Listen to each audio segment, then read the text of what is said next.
제가 지난주에 한 젊은 목사를 만났는데 두 가지 신앙의 문제를 가지고 고민하면서 제게 질문을 해왔습니다. 하나는 자기가 목사인데 예수님처럼 그렇게 살지 못한다는 것에 대한 괴로움의 문제이고, 다른 하나는 착하고 선해야 되는데 그러지 못해서 하나님 앞에 부끄럽다, 이런 문제입니다.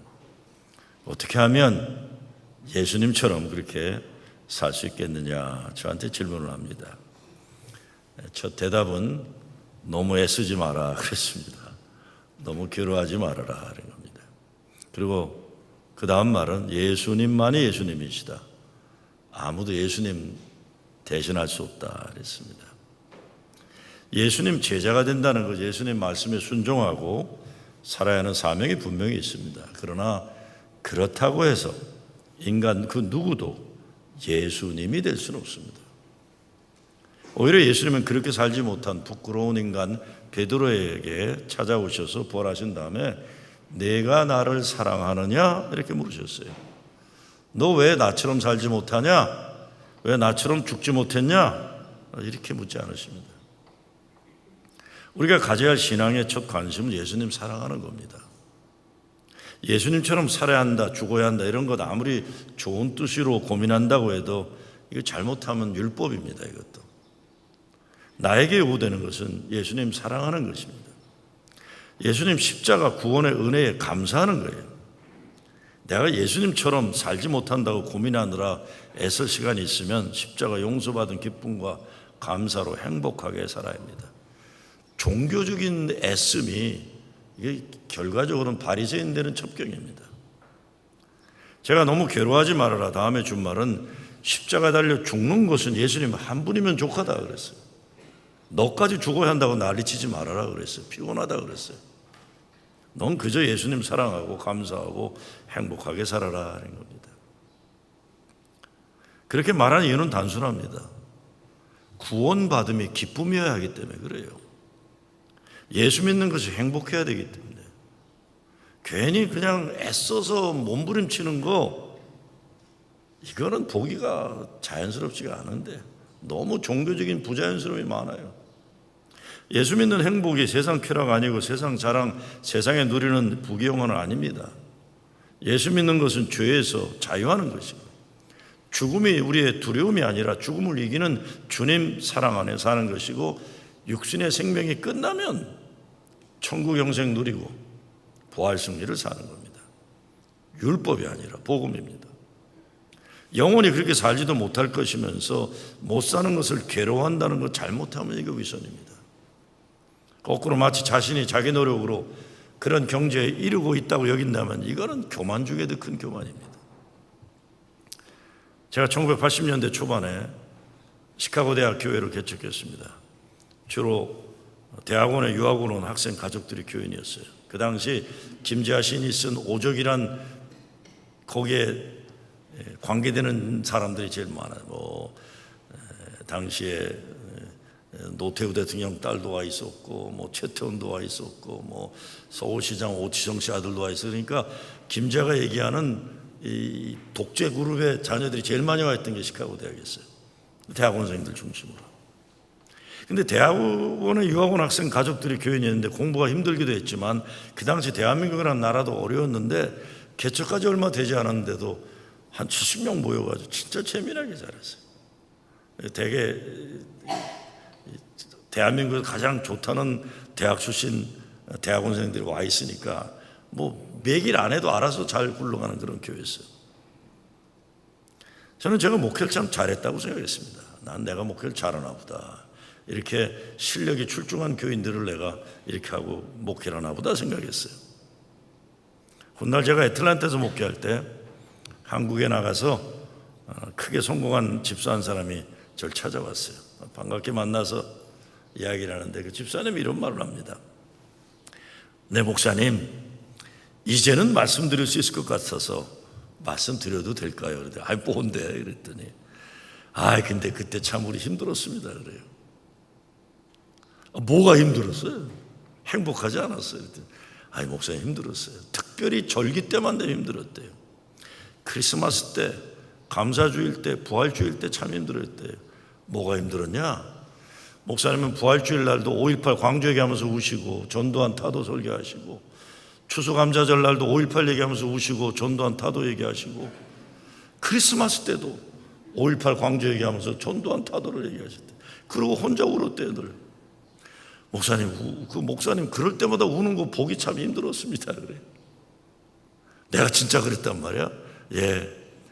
목사님은 특별한 주일마다 그렇게 5.18 광주 얘기만 하셨습니다. 진짜 내가 그랬어? 그랬어요, 목사님. 우리가 착해서 견뎠던 겁니다. 돌이켜보면 젊은 교인들이었지만 그분들이 성숙했던 거예요. 감사하게도 저를 이해하고 존중해 줬으니까 교회가 유지되었던 거예요. 참 훌륭한 교회들이었어요. 생각해보면 당시에 저는 나의 의로움이 참 강했었던 생각이에요. 나는 정의로운 목사다 이런 거. 실제적으로 그런 세상을 만들어간다는 것은 희생과 헌신이 요구되는 것인데, 내가 그렇게 생각하고 그런 설교를 하니까 나는 그런 사람인 것으로 착각하며 살았던 시절이 절대로 짧지 않았던 것 같아요. 제 목회 인생에서.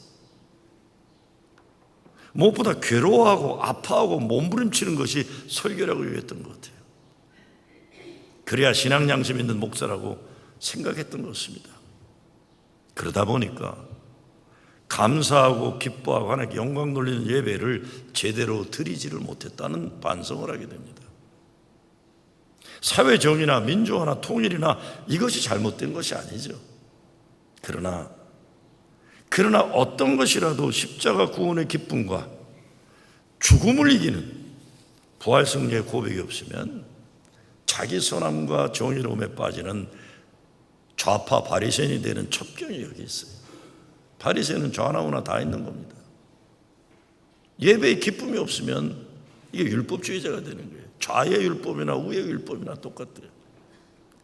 오늘 성경 말씀에도 보면 예수님이 제자들에게 원하신 것은 깨어서 함께 기도의 자리에 있기를 바랬던 것뿐이에요. 예수님이 제자들에게 너희들도 나와 같이 죽자 이러지 않으셨어요. 성경 어디 봐도 내가 십자가 갈 때 같이 십자가 달려 죽자 이것들아 그러지 않으셨어요. 예수님이 말씀하신 것은 내가 반드시 죽음 당하지만 부활하신다는 약속이었고, 우리가 그 말씀의 약속을 믿기를 원하셨던 거예요. 예수님이 원하신 건 우리의 믿음입니다. 요한복음에서도 열매 많이 맺어라, 성과가 있어야 된다, 업적이 있어야, 그런 얘기 안 하시잖아요. 내 안에 거하라 그랬어요. 내 안에 거하라. 그리스도 안에 있으면 정죄함도 없다. 누구나 그리스도 안에 있으면 새로운 피조물로 과거의 노예가 아니라 현재도 미래도 은혜와 사랑의 소망 가운데 사는 것입니다. 저는 요즘은요, 복음 안에서 자유로워하겠다는 생각을 참 많이 해요. 억지 부리지 말고 무리수 두지 말고, 예수 안에서 자유를 얻었는데 뭘 억지 부리고 무리수 두겠습니까? 예수 믿어 행복해야 되는 생각을 아주 많이 합니다. 내가 예수 믿어 행복하지 않은데 누구 보고 예수 믿으라고 그러겠어요? 복음 안에서 누리는 자유, 내가 뭐를 해야 한다거나 이루려거나 인정받으려거나 이런 어리석음에서 자유하는 거예요. 주님의 임재 안에서 누리는 행복입니다. 그분과 함께하는 거예요. 그래서 내가 죄를 져서 예수님 다시 십자가에 못 박는 일은 당연히 하지 말아야지만, 내가 예수님 대신 뭐를 해야 한다는 메시아닉 컴플렉스, 자유하는 거예요. 내가 하는 거 아니니까요. 나를 살리기 위해 예수님 십자가에 달려 죽으셨는데 내가 죽어야 한다고 착각하는 것, 이거 엄청난 교만입니다. 나는 그 사랑 안에 사는 것이고, 그 사랑과 은혜 안에서 하나님 동행하는 기쁨 누리고 감사하는 거예요.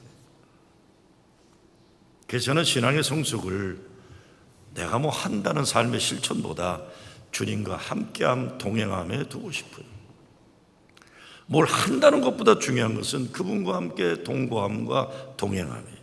그래서 그 안에서 누리는 감사와 감동과 감격입니다. 우리가 아이들 키우잖아요. 어린 자녀도 있고 나이 든 자녀들도 있겠지만, 아이들이 뭘 잘하고 이룬다는 거 뭐 고맙긴 하겠지만, 진짜 우리가 원하는 건 뭡니까? 우리의 자녀들이 자기에게 주어진 삶을 행복으로 받아들이고 자기 존재됨 자체를 편하게 느끼고 행복하게 사는 거예요. 무엇보다 예수 안에서 발견된 자기 자신. 대단한 업적을 쌓고 성공하고 좋게 하겠지만 그것이 행복이 아닌 거 우리가 잘 알잖아요. 그것과 행복과 정비례되는 건 아니에요. 그것이 꼭 하나님이 기뻐하시는 것도 아닙니다. 세상적인 업적이. 자기가 자기 자신인 것을 편하게 여기고 하나님에게 얼마나 사랑스러운 존재인지 그것을 깨달아서 자기를 인정하고 긍정하고 행복하면 뭘 더 바라겠습니까? 제 스승께서 쓰신 글 가운데 이런 말이 있어요. 종교는 인생의 허탈에서 시작해 해탈에 이르는 여정이다.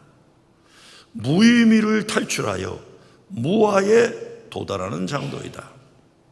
공허를 헤어나와 허공으로 돌아가는 순례이다.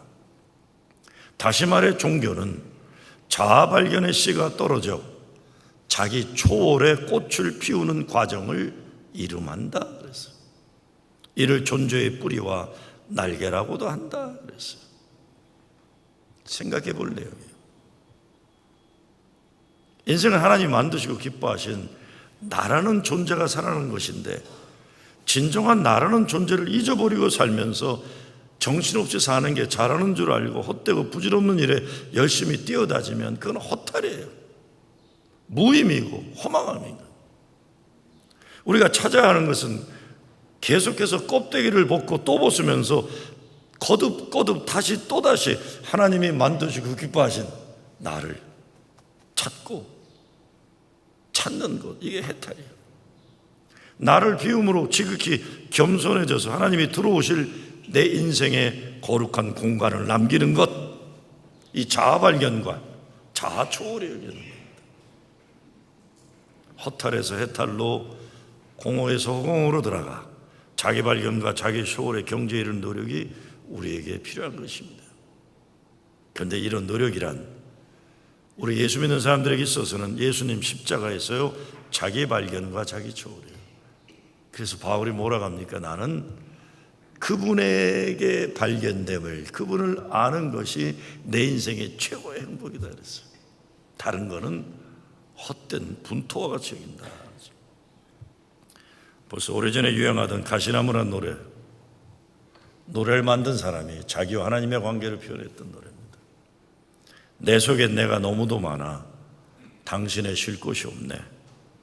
내 속엔 헛된 바람들로 당신의 편할 곳 없네. 내 속엔 내가 어쩔 수 없는 어둠, 당신의 쉴 자리를 빼고, 내 속엔 내가 이길 수 없는 슬픔, 무성한 가시나무 숲 같네. 바람만 불면 그 메마른 가지 서로 부대끼며 울어대고, 쉴 곳을 찾아 지쳐 날아온 어린 새들도 가시에 찔려 날아가고, 바람만 불면 외롭고 또 괴로워 슬픈 노래를 부르던 날이 많았는데 내 속엔 내가 너무도 많아서 당신의 쉴 곳 없네 그랬어요. 내 속에 내가 너무 많다는 겁니다. 하나님이 들어와 계실 곳이 없다는 겁니다. 그런데요, 가만히 생각해 보면 내가 잘못 살고 있다는 생각조차도 아직 나 자신이 중심에 드는 착각에 빠져 있는 것이에요. 오늘 본문을 보게 되면 예수님이 기도하면서 내 아버지요, 만일 할만하시거든 이 잔에 내게서 지나가게 하옵소서. 그러나 나의 원대로 마옵시고 아버지의 원대로 하옵소서라고 했어요. 예수님도 하나님 자기 삶 속에 들어오시도록 자기를 비우시는 결단을 하는 겁니다. 내려놓는 거죠.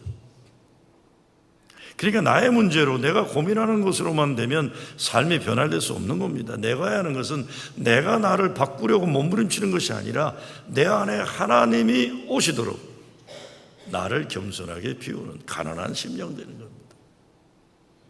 그런데 예수님이 아버지여라고 하나님을 부르는데 아버지라고 부르는 단어가 아바 파더예요. 아빠. 신앙을 억지로 하는 것과 정말 아빠, 아버지로 부르며 믿는 것에 큰 차이를 생각하지 않을 수 없습니다. 예수님이 자기 앞에 놓여있는 고난의 잔을 피하고 싶지만 아버지가 원하신다면 마시겠다는 겁니다. 내 뜻대로 마옵시고 아버지의 뜻대로 하시라는 것, 그럴 수 있는 것은 아버지에 대한 신뢰예요. 내가 이해되지 않지만 아버지를 믿기 때문에 마실 수 있다는 겁니다. 오늘 본문은 우리에게 고난의 잔을 마시라고 하지 않습니다. 고난의 잔을 마시는 분은 예수님이세요. 내가 마셔야 된다고 생각하면 이것이야말로 신앙적인 교만입니다. 내가 예수님 수준에 이르려고 노력한다는 의도는 좋지만 이것은 영적인 착각이요 교만이에요. 물론 예수님은 우리 신앙의 모델입니다. 그러나 우리 예수님처럼 살아야 돼요. 그러나 그것에 앞서 정말 중요한 것은 예수님은 내 죄를 대속하기 위해 십자가에 죽으신 주님입니다. 구세주라는 것, 나는 죄를 용서받은 구원받은 자라는 이 기쁨, 이것만입니다. 왜 예수님이 십자가에서 내가 죽어야 할 영원한 죽음을 죽으셔야 했습니까? 내가 못하니까 예수님이 하신 겁니다. 내가 죽어야 할 죽음을 죽으신 게 나는 내 힘과 능력으로 나를 구원할 수 있는 존재가 아니기 때문에 예수님이 십자가에 달리신 것입니다. 이 복음 때문에 자기도 제대로 그렇게 살지 못하면서도 설교하는 목사도 세상에 존재할 수 있고, 그런 설교를 듣고도 그렇게 살려고 노력하는 용기 있는 교인들도 가능한 거예요. 은혜 때문에 가는 거예요. 오늘 본문을 통해 우리가 가장 먼저 생각하는 것은 예수님이 우리를 구원하시기 위해 십자가를 선택하시는 잔을 마셨다는 거지, 우리가 그 잔을 마셔야 하는 사명이 있는 것이 아니라는 겁니다. 예수님이 십자가 죽음까지 하나님께 순종한 거예요. 나를 위해. 우리가 예수님과 같이 십자가를 지고 따르는 것은 그 다음의 단계일 뿐입니다. 죄의 문제입니다. 내 죄 때문에 예수님이 죽으신 거예요. 십자가 은혜예요. 기독교 현실주의를 주창한 라이너드 니버란 신학자가 죄를 정의하면서 인간이 자기의 한계를 모르는 것이 죄라고 정의를 합니다.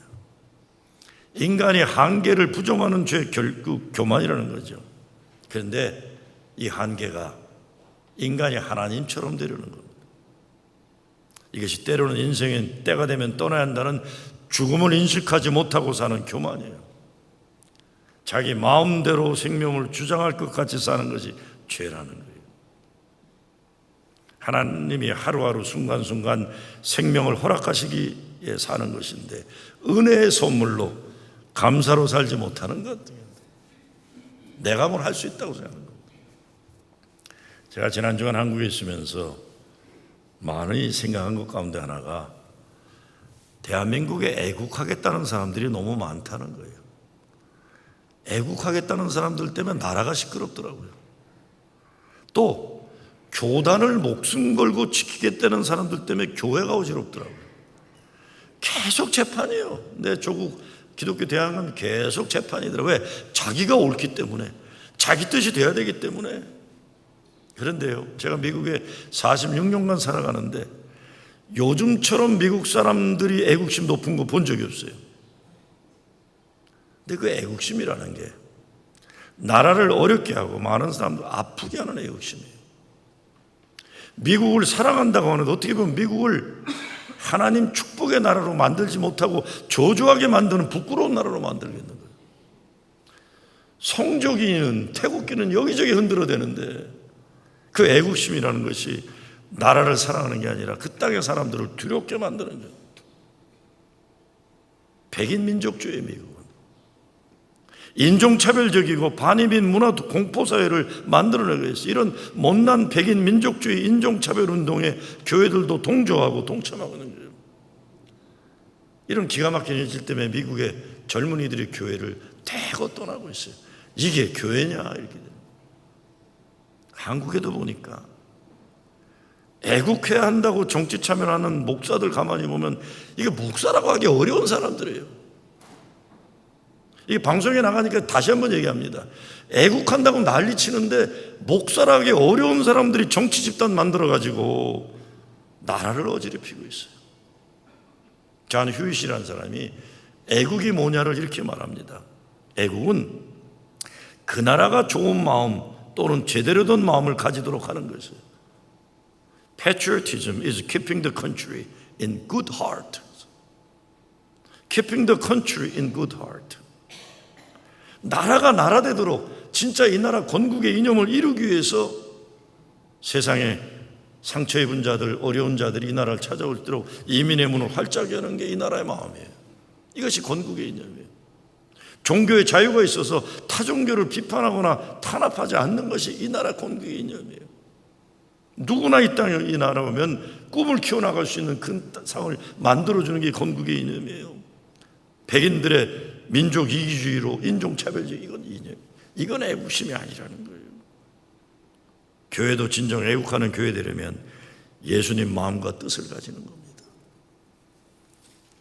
라이너드 니버가 죄를 정의하면서 인간의 자기의 한계를 모르는 것이 죄라고 했다는 말 다시 생각해 봅니다. 교만이에요, 교만. 그래서 저는 그렇기 때문에 인간은 더욱 십자가 은혜를 붙잡고 살 수밖에 없다는 것 인정하고, 좀 못나고 그래도 감사하고 기뻐하고 자기 자신을 인정하고 긍정하면서 감사하게 행복하게 사는 것이 하나님을 기쁘게 하는 삶이라고 생각합니다. 교만은 존재이지만 예수님 십자가 은혜와 사랑받은 자라는 자기 인정하는 거예요. 남자들은 교만이 죄라고 했는데 벨러리 세이빙이라는 사람, 여성도 신학자는 여성들의 죄를 사소함, 분열된 삶, 중심이 없는 인생, 그리고 무엇보다 자기 자신의 존재에 대한 평가를 다른 사람에게 의존하는 것이다 라고 앤드류 박이 Wounded Heart of God이라는 책에 썼어요. 보편적으로 남성들의 죄가 교만이라면 여성들의 죄는 하나님이 허락하신 거룩한 자존감 상실이라는 거예요. 인간의 한계를 모르는 교만의 죄는 기본적으로 내 인생이 내 것이라고 착각하는 것인데, 여성의 죄라고 얘기하는 것은 자기가 얼마나 귀한 존재인가를 남들에 의해서 판단 내리게 한다는 것이다. 벨러리 세이빙이라는 신학자가 그렇게 얘기하는 거죠. 이 목당이 무덤 사이를 거닐며라는 글에서 이런 얘기를 합니다. 내 목숨이 어느 순간에 끝날 것을 본다. 내가 죽음과 그렇게 가까운 것을 보는 순간 즉시로 나는 내 생 안에서 자유로워진다. 남하고 다투거나 그들을 비평할 필요가 무엇인가 그랬어요. 내가 죽음과 가까운 것을 보는 순간 즉시로 나는 내 생 안에서 자유로워진다. 예수님이 철저하게 자기 자신을 내려놓고 하나님 뜻에 순종하게 되면서 천하 인류를 구원하는 구세주가 되시는 겁니다. 그러니까 우리들도 하나님의 뜻에 순종하게 될 때 참 복음 안에서 누리는 자유를 사는 거예요. 우리가 살면서 나 자신에 대한 평가를 헛된 곳에서 찾을 때가 얼마나 많습니까? 나 자신을 하나님이 보시는 나로 인정하지 못하고 다른 사람들에 의해서 나 자신의 인생에 대한 평가를 맡겨버리는 문제예요. 세상이 나를 평가하는 곳에도 목을 메고 사는 거예요. 사람들이 나를 칭찬하면 기분이 좋고, 사람들이 나를 비판하면 기가 죽고, 세상 사람들의 평가를 하나님이 보시는 나보다 더 중요하게 여기는 것입니다. 이것은 다른 사람들을 하나님의 위치에 올려놓는 죄에 빠지는 것이에요. 예수님이 내 뜻대로 마옵시고 아버지의 뜻대로 하옵소서 어떻게 기도할 수 있었습니까? 다시 말씀드리지만 하나님을 아바, 아버지로 부를 수 있었기 때문이에요. 우리 자신도 내 인생에 대한 평가를 하나님께 맡기고 산다면 내 인생이 근본적으로 달라질 것이에요. 나아가서 결국에는 내 아버지와 아버지 뜻 없어도 가능할 수 있으리라 봅니다. 오늘 보는 말씀에서 우리는 죄의 문제와 구원의 문제를 풀어주는 자기 포기를 발견하게 돼요. 내려놓음이 여기 있는 겁니다. 자기 포기는 하나님에 대한 믿음입니다. 자기 부정이 아니죠. 자기 부정을 영어로 풀자면 negation of self예요. 나를 부정하는, 하나님이 사랑하는 나를 부정하는 거예요. 이건 아니죠. 내가 하나님이 사랑하는 자녀라는 자신의 존재에 대한 부정, 이건 아닌 거예요. 예수님이 나를 구원하시기 위해 십자가 달려 죽기까지 사랑한 고귀한 존재라는 자기 존재에 대한 부정은 죄예요, 죄. 옛날에 무디 선생이 집회를 하다가 자기 자신을 비하하고 인생을 계속 불행하게 살아가는 젊은이에게 화를 내셨다는 이야기가 있습니다. 이놈아, 네가 뭔데 하나님이 그토록 사랑하는 너를 네가 사랑하지 않을 수 있단 말이냐. 예수님이 너를 구원하기 위해 십자가 달려 죽으시기까지 그렇게 사랑했는데 어찌 너를 사랑하지 않을 수 있단 말이냐. 폴 틸릭이라는 신학자는 그래서 믿음이란 내가 하나님의 자녀라는 존재를 부정하는 모든 세상의 유혹과 협박이 있음에도 불구하고 하나님의 자녀로 존재하는 용기다 그랬어요. 하나님의 자녀로 존재하는 용기. In spite of all threats of non-being, 나를 아무것도 아니라고 하는 위협이 있음에도 불구하고 하나님의 자녀로 존재하는 그 용기, 이게 믿음인 거죠. 여러분들아, 난 하나님의 아들이다. 세상아, 나는 하나님의 딸이다. 너희들이 감히 나에게 어떻게 하느냐는 거예요. 자기 부정이라는 건 참 무섭습니다. 우리가 인생 살아가면서 조금씩 세상을 보는 눈과 마음이 너그러워지는 건 하나님의 눈과 마음으로 나를 보고 남들을 보게 되는 거예요. 그래서 남들에게 야박하지 않게 되는 거예요. 못나게 사는 사람 봐도 아유 저나나 뭐가 다를까 생각하는 거예요. 나도 저런 모습이 있는데. 못나게 사는 다른 집안의 애들 봐도 아유 저 부모는 왜 저래 이러지 못하잖아요. 그래 나도 인생 살면서 겪고 있고 나도 겪게 될지 모르는데 얼마나 힘들까 저 옆에 있네 이렇게 되는 거예요. 자꾸 야박하게 못된 잣대 들지 않는 것이죠. 자기 부정이란 위험한 겁니다. 하나님이 나를 긍정하시기 위해 독생자 그리스도와 십자가의 생명을 맞바꿔 마셨는데 그런 나를, 그런 위대하고 중요한 나를 내가 부정한다면 하나님에게 큰 아픔인 거예요. 다른 사람에게도 마찬가지죠. 그를 위해 주님 십자가 달려 죽으셨는데 내가 누구라고 그를 그렇게 부인하고 정죄하고 판단할 수 있는 겁니까? 내 존재됨, 하나님의 자녀의 존재됨이 가치를 귀하게 여기지 못하고 미래에 대한 위대한 꿈길을 포기하고 좌절시키는 이런 것들, 나로 하여금 나를 부정하게 만드는 것들, 남들에게서 오는 것만이 아니라 나 자신이 나를 그렇게 만드는 경우가 얼마나 많은지 모릅니다. 여기에서 벗어나는 것이 구원입니다. 하나님의 나에 대한 긍정을 인정하는 게 구원이에요. 예수님 십자가 사랑을 인정하고 하나님 나를 천하보다 귀하게 여기는 존귀한 존재답게 당당하게 사는 것이 구원받은 삶이에요. 부모는, 가정은, 교회는 이걸 위해 존재하는 거예요.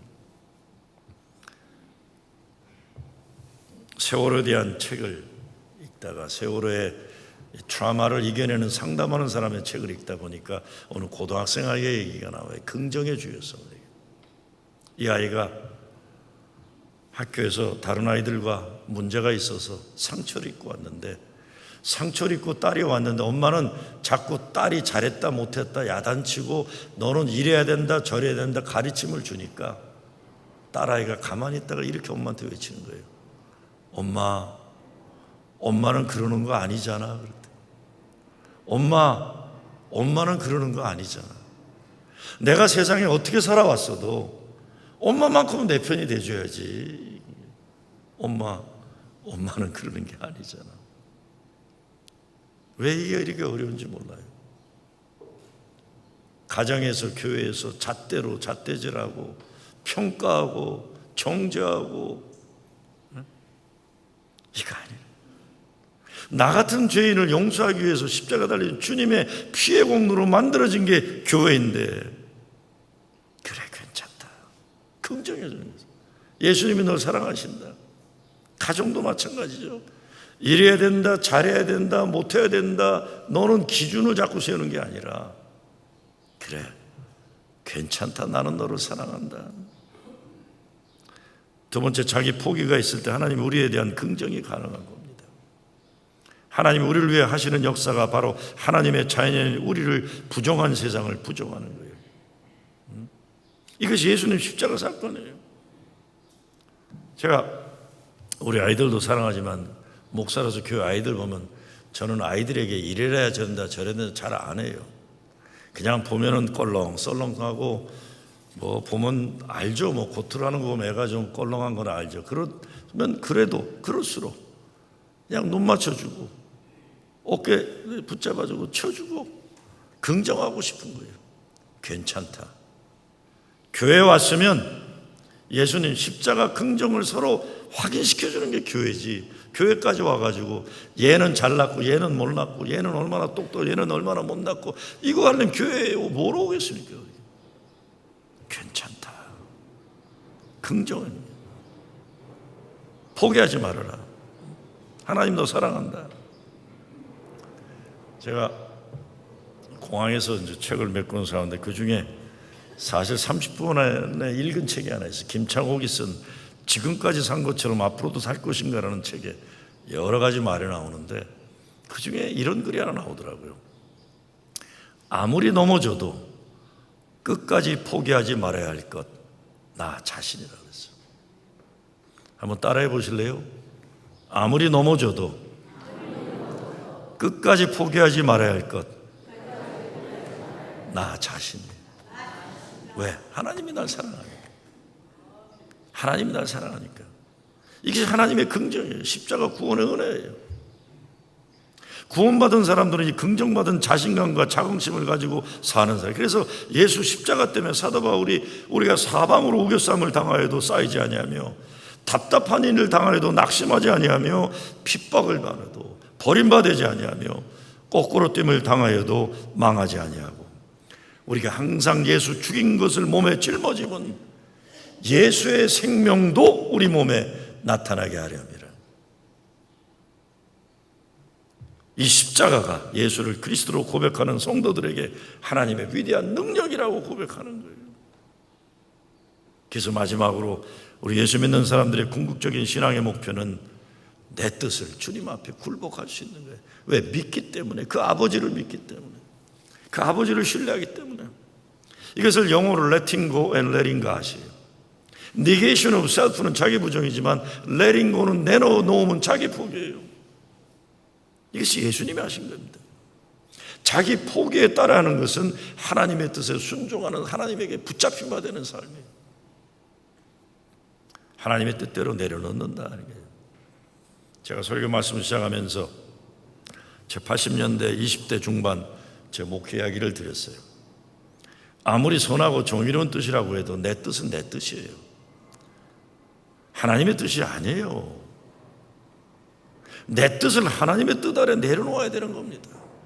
내가 선하고 내가 의롭다, 그건 내 생각이에요. 하나님의 그림 안에서는 오죽하면 예수님이 원수를 사랑하라고 하시면 십자가 달려 죽으시기까지 하셨겠어요. 내가 원수로 보는 사람을 그건 네 뜻이라는 거예요. 이게 어렵죠. 1960년대 미국 시빌 라이츠 무브먼트를 이끌어갔던 대표적인 흑인 지도자 두 사람은 기독교계의 마틴 루터 킹 목사와 아메리칸 모슬렘계의 이슬람의 마콤 엑스가 있었어요. 마틴 루터 킹 목사는 비폭력 운동 남바일런 무브먼트에 주도했지만 마콤 엑스는 폭력으로도 흑인 혁명을 주장했던 사람이에요. 그래서 둘이 관계가 나빴어요. 아주 싫어했어요. 그런데 마콤 엑스가 감옥에 들어갔다 영적 체험을 하게 됩니다. 그리고 나와가지고 이 사람이 흑인 혁명을 위해서 해방투쟁을 위해서 백인들은 모두 죽여야 된다는 생각을 버리기 시작하는 거예요. 원수까지도 사랑하라는 생각을 하게 되고 저들까지도 하나님이 마음을 변화시키기를 간구하면서 마틴 루터 킹과 가까워지기 시작해요. 전에는 극과 극이었는데 둘이 종교는 다르지만 뜻이 맞아가기 시작하는 거예요. 여기에 문제가 터져요. 그 꼴을 보지 못하는 거예요. 그래서 어떻게 됩니까? 마틴 루터 킹 목사님은 훗날 백인에 의해서 암살당해요. 그렇죠? 참 그것도 신기해요. 비폭력 운동한 사람은 백인들이 두려워했어요. 나라가 바뀔 것 같으니까. 마콤 엑스는 누구 손에 죽어요? 같이 혁명을 꿈꿨던 모슬렘 혁명군 동지들에 의해서 암살을 당하는. 왜? 잘 생각해 보시면 예수를 팔아넘긴 가룟 유다는 유대 민족 혁명 독립도 안 했어요. 자기들의 민족 해방이 이게 자기들의 뜻이 하나님의 뜻이라고 생각했기 때문에 예수를 죽이는. 예수님은 네 뜻은 하나님의 뜻이 아니다. 내 뜻을 하나님이 굴복시켜야 된다. 그게 십자가 사건이에요. 내 뜻이 하나님의 뜻인 줄 아는 사람들과 집단의 악함이 여기에 담겨져 있는 겁니다. 제가 마콤 엑스 죽어가는 장면을 영화에 보고는 너무나 놀랐어요. 야, 같은 혁명의 동지들에 의해서 저는 저렇게 죽어가야 되는구나. 역사의 아이러니예요. 적을 사랑해야 된다, 원수를 사랑해야 된다는 영적인 체험에 이르게 되니까 모슬렘이지만 마콤 X는 십자가 달려 죽는 거지, 죽어가는 거예요. 또 비폭력 운동한 마틴 루터 킹은 오히려 흑인들이 더 이상 백인들이 견뎌내지 못하고, 물론 FBI에 관계가 있다고 역사가들은 얘기하지만 백인에 의해서 암살당해 죽는 거예요. 내 뜻대로 마옵시고 아버지의 뜻대로 하옵소서. 고난주간을 맞이하면서 letting go and letting God, 나를 비움으로 하나님의 내 인생을 주장하시도록 가난한 심령 되는 여러분 되시길 주의 이름으로 축원합니다.